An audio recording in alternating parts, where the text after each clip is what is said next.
I have two brief questions I'd like to ask, if I may.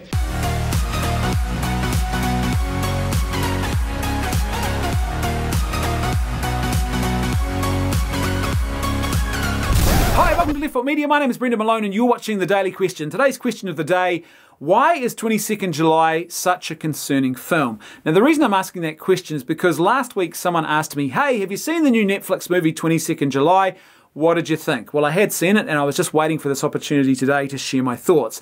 For those of you who don't know, it's the brand new Netflix film directed by Paul Greengrass, and it depicts true events that happened in Norway on July the 22nd, 2011, the day of the infamous and truly horrific Norway massacre, where Anders Breivik goes on a killing spree. He starts by detonating a bomb close to the Prime Minister's office, and then he travels to the island of Utøya, where there is a youth political camp happening, a regular event in Norway, and then he opens fire and goes on a shooting spree.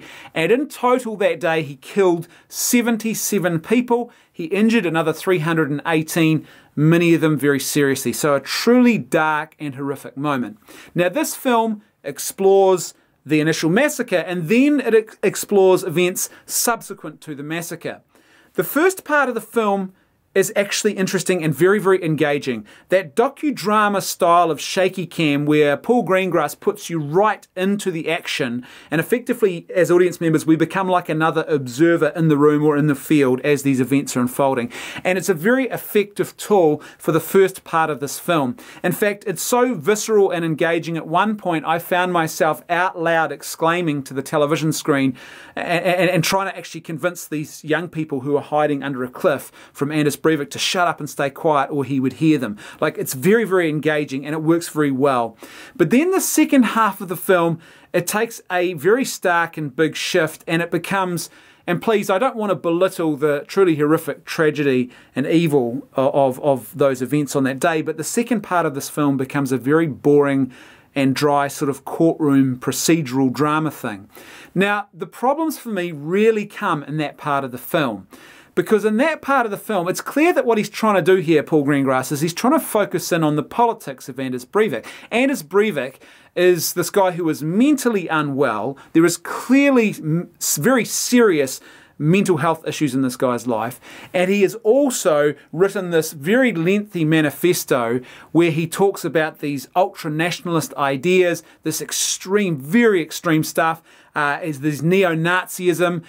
He talks about Odin worship and worshipping Odin. It's very, like, it's just real fringe extremism. And this is the stuff, combined with his mental illness, that motivates him to carry out this truly horrific massacre. Now, what Greengrass is trying to do here, and it's not very subtle about it, is I think he's trying to draw parallels with other things happening in politics in other parts of the world today, and he's trying to explore that aspect of things. Now, that's not necessarily a bad motivation, but the way he goes about it, I think, is quite troubling. First of all, the amount of time he spends focused on Anders Breivik. Actually, there's moments where I found myself watching this film and I'm thinking to myself, hold on a minute, I think there are lunatic nutjob psychopaths out there who could potentially look at this particular portrayal, even if it's only a sort of brief portion of the film, and they could think, yeah, this guy's a hero, because just the way in which he's portrayed at times, it almost comes across as elevating the guy because there's such an obsession of focusing in on Anders Breivik. The other problem with doing that, of course, is what happens is the real victims and the tragedy and evil that was visited upon them and their families is pretty much pushed into the background while he focuses in on these political questions. And to me, that seems like a very, very unhelpful and unhealthy disservice to the victims of this truly awful and evil attack. It just feels like they've become little more than plot devices so that he can give us the basic setup to then get into the stuff that he really wants to do, which is focusing in on the political angle. I think it would have been far better to actually stay with those people and to focus in on their trials, their suffering, their heroism, and to tell their story, and to actually, rather than sort of obsessing on Anders Breivik. But if you're going to focus on the political side of things, you should at least do that well and properly, but he doesn't really do that. He doesn't give the proper context to what's going on in Europe at the time that might have spurned this evil atrocity. In fact, if you didn't know your history and you watched this film without knowing that aspect of that part of history and what was going on in Europe, you could be forgiven for wrongly believing that there was no real threat of Islamic terror attacks, and that this fear was building because these attacks were real and the threat was real in Europe, and it was sort of starting to really reach a peak around that time.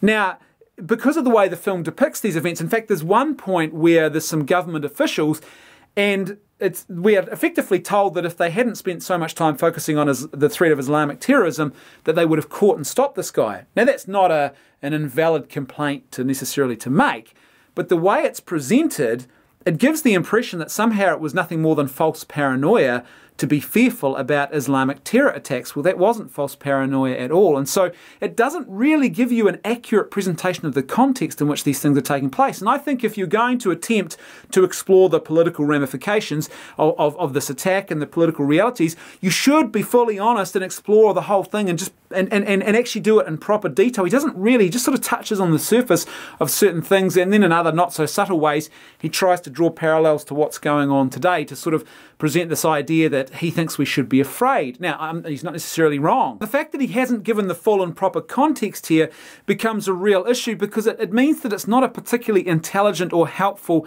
examination of the political situation and the politics and the actual situation in Europe at the time that gave rise to this mentally unhinged man and the evil that he perpetrated. Now, in saying that, one of the better aspects of the second half of this film was the relationship between Anders Breivik and his lawyer. It's a very interesting and I would argue unique portrayal, where you've got the situation where you have this very good man who is a lawyer who believes in that fundamental principle of justice, that even the worst of offenders who is accused of or who has done the most evil of things deserves their right to a fair trial. And so he agrees to be his lawyer, but he has to overcome his own revulsion at the evil and the evil ideologies and ideas that this man believes, who he has to then defend in court. And that to me was a very fascinating and I think a very good aspect of the second half of the film. But unfortunately the rest of it I think just fails to actually do the job properly. And one of the big problems with this film I think is that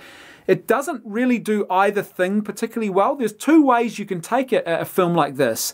One is to actually stay with and focus in on the actual, the attack itself and track that from beginning to end and make that the actual thing that your film is about. Or secondly, to focus in on the politics and the offender and to explore the aftermath, if you like, and the implications of what this all means. This film does a bit of both, but it doesn't do either one particularly well. It doesn't portray those initial events in a way that gives you the full context of them. It doesn't stay with the victims and explore their lives and sufferings and traumas and their heroism in great detail at all. You get one victim in particular we follow, but that's it.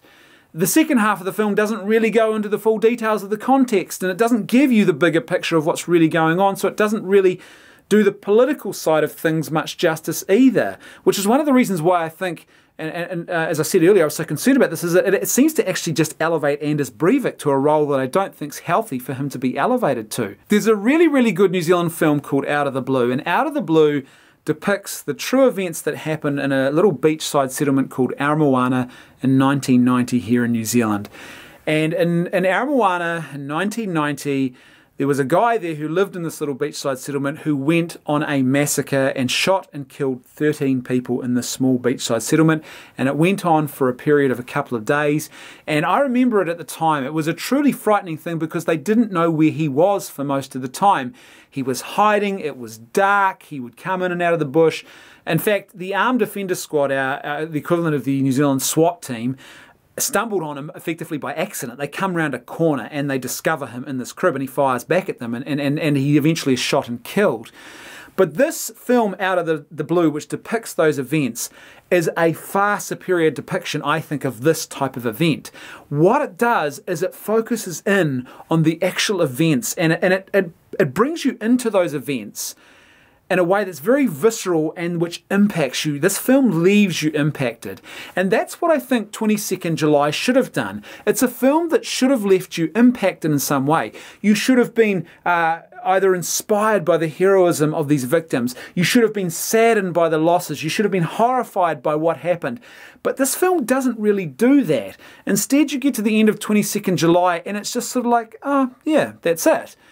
Whereas I contrast that with Out of the Blue, and at the end of Out of the Blue, you are just impacted. It stays with you, the impact of this film, and more importantly, the impact of the actual events and what they mean and the true horror and the true reality of this very tragic and evil moment.